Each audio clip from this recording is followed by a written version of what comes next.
All right, the video that I watched was the Working Poor, the Price of the American Dream.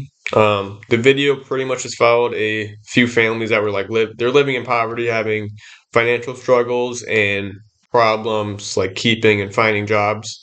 The first family they followed was in Orlando, and then they followed one in Seattle, and then one in Erie, Pennsylvania. So yeah, they all kind of had similar situations. The video first started off following the woman in Orlando named Germania. Um, and then just kind of give background, she works two fast food jobs, lives in a motel with her kids because she doesn't make enough money to, get an apartment or a house or anything. And we learned that they said they had a good job up north, and I'm assuming it's like New York or around that area, but she had to move and she moved to Florida just to, I guess, get a fresh start and had to pretty much just start over again. So they give a kind of a rundown of her situation. So yeah, two jobs, only gets to see her kids like 4 hours a day, and then spends the rest of the time working and doesn't really get any sleep and does the whole thing over again and doesn't really get anywhere with it.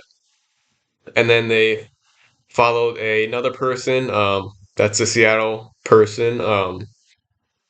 He is a construction worker, and he doesn't have a stable job. He works construction, but he doesn't know if he's gonna have work for one day. He goes,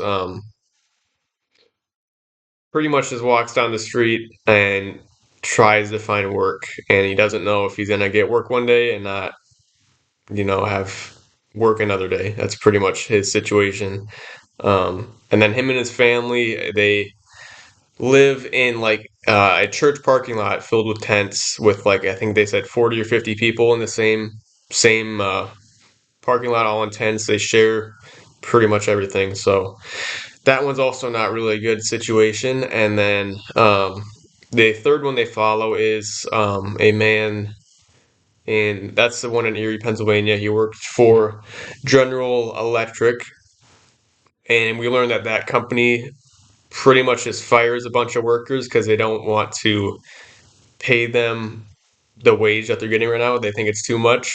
So the company starts a new workplace in Texas where they can pretty much just hire people that do the same job and just pay them a lot less than these other people. So they save money, so they fire all the people working up there, and then he is just out of a job and he doesn't really get a say or anything in that. So this, yeah, leads to I think it was like a couple thousand people getting fired. So the main social problem I think covered in all three and just the whole video is um, making enough money is or having a stable job to support yourself and your family. That's hard for a lot of people. Is kind of the main thing I found in the video.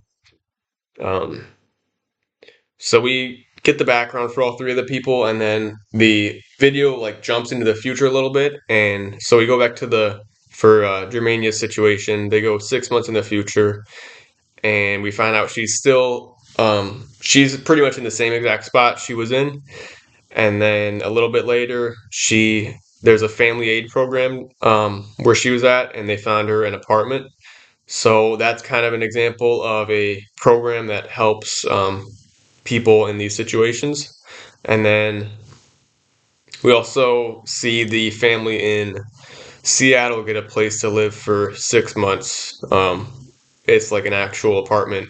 I don't know if it was apartments or just a motel or something like that. It wasn't intense though, so a lot better than what they had. And then that's just another example of a way that, like a aid program for them. And then what else? So the social institutions that I think are shown in this video. First one definitely economy because you see, it's related to jobs and money, so it relates to that. And then family, I thought was another one because you see the way like their situation is. They live, the kids don't. And then yeah, I'll go. So family first. They live way differently than most of us do, and then what I was gonna say before, education is another institution because they have the kids in these families and they say like they some of them aren't even enrolled in school, and then if they move, they have to if the family moves from one place to another, they're having to switch schools. So I think the family in Seattle, I think they said they moved like 10 times. So obviously, probably not pretty good for the kids involved in that, and they probably don't do, sports or anything else after school. So their education is definitely affected. And then my question is maybe like how do you think people get out of these situations? Because don't they can't afford to go to college or anything like that, and they don't really have time to do anything other than work. So I guess just how do you think would be the easiest way for them to get out of that? Because I think it'd be very hard. So that's my question, and I think that was all I had.